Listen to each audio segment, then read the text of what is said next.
Shalom shalom ndugu zangu, naamini mnaendelea salama. Mwaka unaenda kuisha, labda kuna yale ulikuwa unatarajia utayapata, lakini mpaka sasa hujayapata. Lakini neno moja ni kwamba Mungu bado anajua shida zako na ni mwaminifu, na hata kama hajafanya ama asifanyi, isikubebi muda sana. Ya maana ni kumaliza mwaka na Kristo. Mengine yote Mungu atayafanya kwa wakati wake. Kwa hiyo baki mwaminifu. Kuna jambo ambalo saizi liko ndani ya watumishi na ndani ya Wakristo, na linaonekana kama Ukristo unagawanyika sehemu mbili, na hilo jambo ni kuhusu Yesu Kristo. Kuna kundi moja la Wakristo na watumishi linaamini ya kwamba kuna Mungu na kuna Yesu, na wakati tunafika mbinguni tutamkuta Mungu na Yesu Kristo. Na kuna kundi la pili linaamini ya kwamba Yesu ndiye Mungu, na wakati tunaenda mbinguni tutakuta Mungu mmoja ambaye ni huyo Yesu Kristo. Lakini acha tujifunze kupitia maandiko, na andiko la kwanza ni Tito 2:13 linasema, tukilitazamia tumaini lenye baraka na kufunuliwa kwa utukufu wa Kristo Yesu, Mungu mkuu na Mwokozi wetu. Aseme Mungu mkuu na Mwokozi wetu. Andiko linatuonesha ya kwamba Mwokozi wetu ni Mungu. Ndio andiko linatuonesha. Na tunajua Mwokozi ni yule ambaye anakuja kuokoa ama ameokoa. Ndiye Mwokozi. Sasa tukiangalia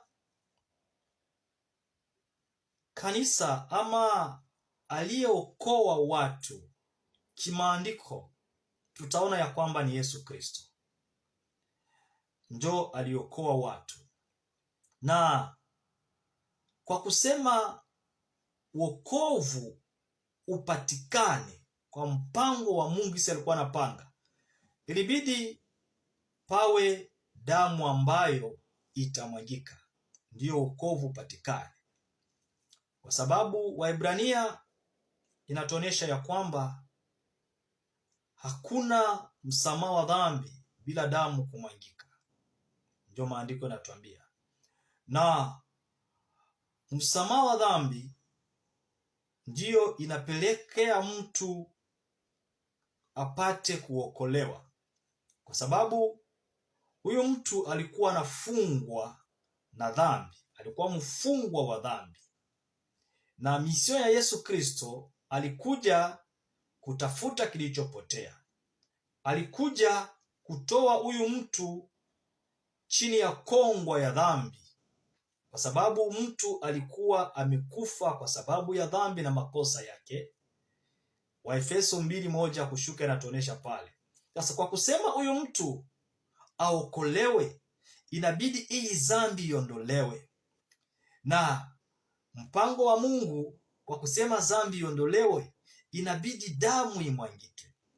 Sasa tukisoma Petro wa kwanza 1:18-19 inatuambia hivi ya kwamba, nanyi mfahamu kwamba mlikombolewa si kwa vitu viharibikavyo, kwa fedha au dhahabu, mupate kutoka katika mwenendo wenu usiofaa mliopokea kwa baba zenu, bali kwa damu ya thamani kama ya mwana kondoo asiye na dosari wala wa, yani ya Kristo. Hapa tunaonyeshwa kwamba tumekombolewa kupitia damu ya Kristo, ya Yesu Kristo ndio umetukomboa. Kwa hiyo Yesu ndiyo Mwokozi wetu, kwa sababu yeye ndiye alimwaga damu yake. Lakini hapa Tito 2:13 pale kwa mstari wa mwisho anatuonyesha kwamba Mungu Mwokozi wetu. Labda utasema ya kwamba Mungu ndio alituokoa, lakini akamtuma Yesu Kristo. Yesu Kristo alikuwa tu pale kama mtume, ama alikuja kutimiza kazi ya Baba ambaye ni Mungu alimtuma, lakini wokovu tulipata kwa Mungu.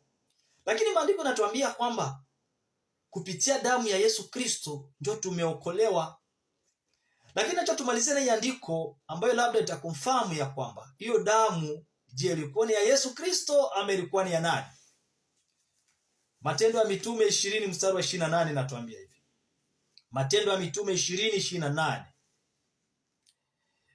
Jitunzeni nafsi zenu na lile kundi lote nalo ambalo Roho Mtakatifu amewaweka nyinyi kuwa waangalizi ndani yake, mupate kulilisha kanisa lake Mungu alilolinunua kwa damu yake mwenyewe. Aseme wapate kulilisha kanisa lake Mungu alilolinunua kwa damu yake mwenyewe. Kumbe kanisa limenunuliwa kwa damu ya Mungu mwenyewe. Amena. Sasa tutajiuliza, je, Mungu ni roho? Mungu anaweza kuwa na damu? Roho haina damu, lakini andiko natuambia kwamba alinunua kwa damu yake mwenyewe.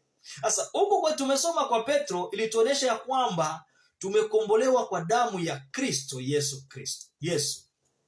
Sasa ndiyo Mungu ni roho. Sasa huyu Mungu gisi ni roho, akaamua kuja kuokoa mwanadamu. Na wokovu wa mwanadamu inabidi damu imwangike.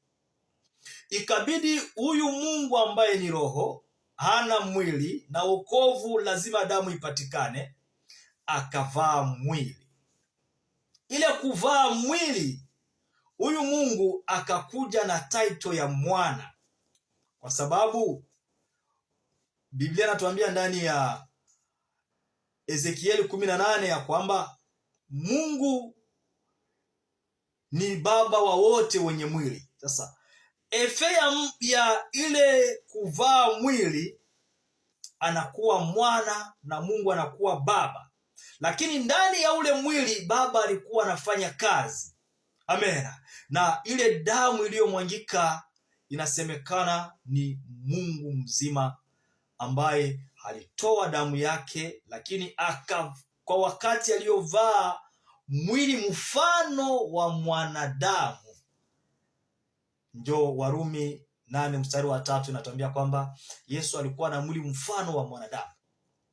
Ile mwili kazi yake tu ni kuja kuexecute kazi, damu ipatikane.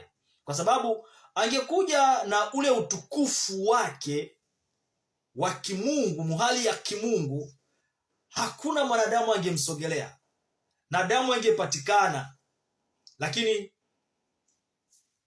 Wafilipi 2:7 inatuambia kwamba alijifanya kama hana utukufu ili atupate mimi na wewe. Kwa hiyo Yesu ndiyo Mungu. Damu iliyomwangika ambayo inasemekana ni ya Yesu ni damu ya Mungu, na mbinguni tutakuta Mungu mmoja ambaye iko yote ndani ya yote, na hakuna viti viwili mbinguni. Kuna kiti kimoja cha enzi peke yake. Mungu atubariki na atuwezeshe. Amen.